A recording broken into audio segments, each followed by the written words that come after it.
I would like to thank Democracy Action for the constant information they send us of what is happening at different levels of the political levels within New Zealand. But the big one at the moment, the Democracy Action, and particularly Susan Short, the Secretary, is really concerned about, and quite rightly so, and that is the announcement, the further details of the government's regulatory and structural reform of water services that will be delivered in New Zealand. I can't believe that this has got as far as it has. This Nanaia Mahuta is a straight out, she's a robber of assets. And people who even consider that what she is suggesting here has some sort of relevance or some sort of honesty or some sort of answer, is they're completely fooling themselves. Because this minister, this government minister, Honourable Nanaia Mahuta, has announced further details of the government regulatory and structural reform of water services delivered in New Zealand. The plan is for an unprecedented transfer of billions of dollars of ratepayer-funded assets from local bodies to 4 entities.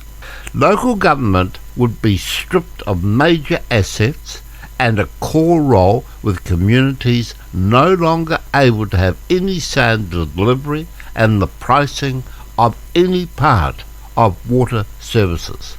This has been done without any offer of compensation and without any consultation with the communities that own those assets, even though the Local Government Act requires councils to consult their communities when considering the disposal of strategic assets. Now think about this. We have a Minister of the Crown who's been given the authority, and God knows why this happened, but this Nanaia Mahuta, who has got this huge axe to grind, who wants to grab as much as she can because her power's not going to be there. But after 2 years she can do an awful lot of damage, and she can probably follow some of these pet projects that keep being fed her from the Maori caucus, and that is, let's grab as much from the communities, particularly the whiteys, as much as you can before we're thrown out on our necks.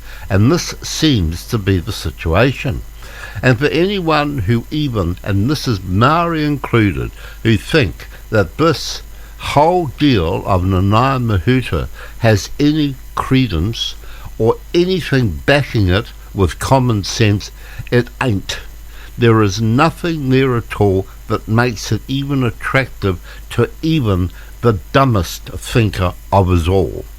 This is a straight out asset grab by the Maori, and this is where we are all now getting very, very angry.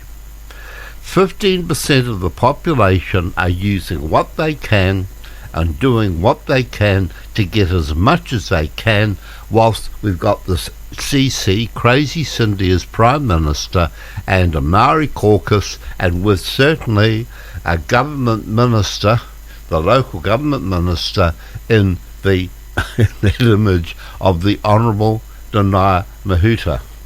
That is scary in itself, isn't it? But at any rate, according to the Department of Internal Affairs 3 Water Reform Programme, these 4 entities will not be council-controlled organisations, CCCOs, that's in Crown entities, nor community trusts. Instead, they'll be fit-for-purpose bespoke for Aotearoa entities. You see, even this word Aotearoa, it's just sneaking in, and as soon as you see that, you know there's really, really crooked going on at the crossroads. This is another example of a rollout of He Purpur, the report explains. He Purpur means a break, which usually refers to a break in the waves. Here it refers to the breaking of the usual political and the societal norms and approaches. The link to honesty, the link to honest government, the link to honest application of the law. The governance structure has been proposed as 50% councils who have put in 100% of the assets and 50% iwi, an unusual situation to say the least. This is straight out daylight bloody robbery, but of course this is the Maori caucus of our dear Crazy Cindy who are pushing for this. And of course, Crazy Cindy, she says, well, it is 2021, you know. In other words, whatever the Maoris say is right because it's now 2021. To hell with democracy, to hell with honesty, to hell with common sense. We haven't all been dumbed down that low yet, Crazy Cindy. We still have a lot of people out here who have not been dumbed down as much as this nonsense that is being pushed by this Nanaia Mahuta with the backing of your Maori caucus. Now, there is a sweetener to this deal. This is where the government has come up with a sweetener so that they can get hold of the water and then give it to iwi. This is the end. This is the end goal of this whole thing. Take the assets away from the councils. Let's get the whole thing running, and then we'll put it all into the hands of iwi, and then we can wipe our hands from it. And if things go wrong, we can blame everyone else. Then, of course, who's going to blame the iwi? They have all the excuses in the world. Will they put any of their money into it? Not your sweet Nelly. They'll still have their great big fat hands out there saying, oh, we can't quite handle this water supply in Wellington, the pipes are too old, or in Auckland we've got this huge development, we've got to put more pipes and we haven't got enough money, you better give us another couple of $1 billion. This is exactly how it'll work. It'll be a complete Maori shambles, a Maori rip-off. And while they're doing this, your privileged Maori who will be sitting on these boards will be getting their brand new electric cars, their latest model electric cars every year, and living the life of Riley, while the rest of us, the poor old ratepayers and taxpayers, will be paying through our nose. And yet they've already flogged all those assets from us. That is if this comes to pass. But to sweeten this deal, the government is offering an inducement of $2.5 billion to buy the council's compliance.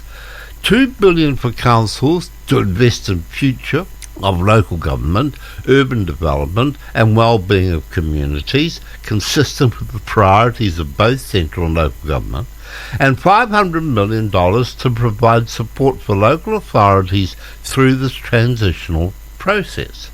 This funding is to come from both the Crown and the new water services entities, with central government providing $1 billion and the water service entities themselves providing the remaining $1.5 billion.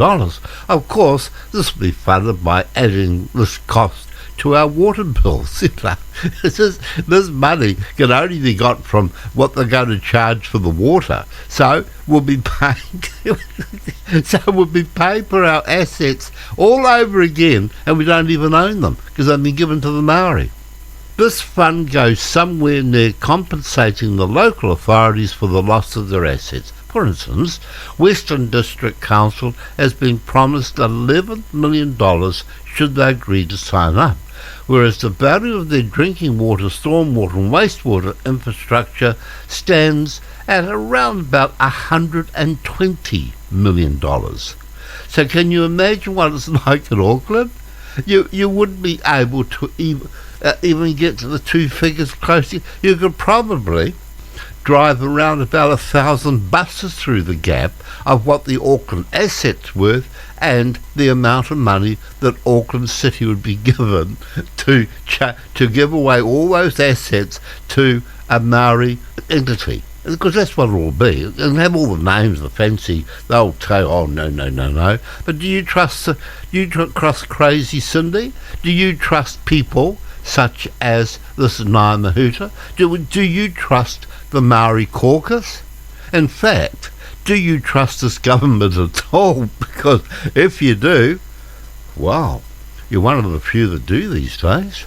But the most important thing, that this proposed government structure of these entities lacks accountability. Well, You can see the Maori behind this. You don't want accountability, my goodness me. It'll be run probably like a Maori trust. The strong local voices need to make the best decisions for our community, but that will not happen under the scheme put forward by Crazy Cindy and this Mahuta woman. As there will only be 6 seats allocated to local authorities on the water service delivering regional representative group, many councils will miss out on representation at any level. And of course we have grave concerns about the high level of authority afforded the iwi Maori over the establishment of water service entities and delivery of water services. Rather than sharing governance with vested interests who are unaccountable to the wider community, I think the decision makers who exercise control over the allocation and delivery of water services is to remain accountable to our democratically elected councils. And of course that's where it should stay. Not this hair-brained crazy Cindy idea with her splitting and taking away our democracy and saying, here we are, go, here we go, aren't I a good girl?